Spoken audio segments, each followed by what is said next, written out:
It all began in Pennsylvania in the late 1800s when Charles Taze Russell came under the influence of a Second Adventist preacher.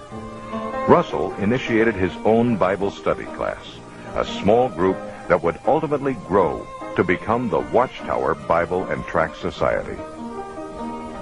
Borrowing directly from the prophetic speculations of Nelson Barber, a New York Second Adventist, Russell claimed that in 1799, the world had entered the time of the end.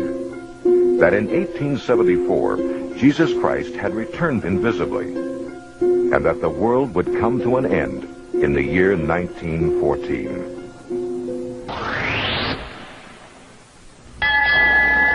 And went.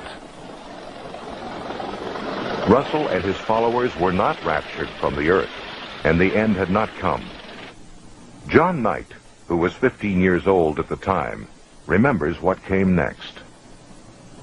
Well, when 1914 came, of course, we had to change our views, just like we had to change the views later. The date was pushed forward to 1915, then 1918. Certainly Armageddon was just around the corner. But in 1916, Charles Taze Russell died, sick, weary, and disappointed. A massive stone pyramid stands today at his gravesite as an embarrassing reminder of his false prophecies.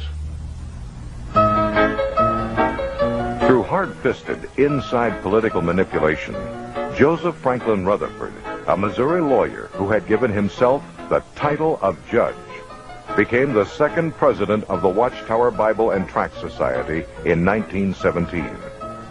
In 1918, Judge Rutherford's lecture, entitled "Millions Now Living Will Never Die," was the beginning of a worldwide recruiting effort called the Millions Campaign.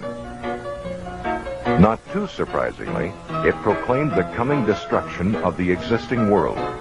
It would happen soon, in 1925.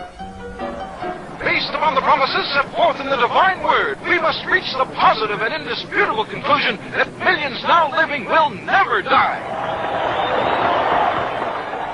In 1920, the Millions book was published.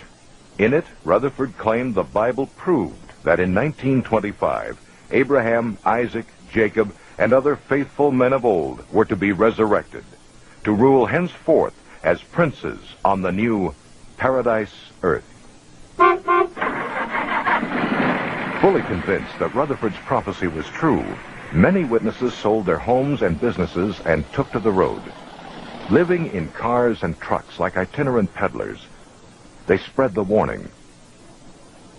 As 1925 drew closer, some farmers even refused to plant crops because they believed the end was at hand. Finally, 1925 came. And, as in 1914, nothing happened.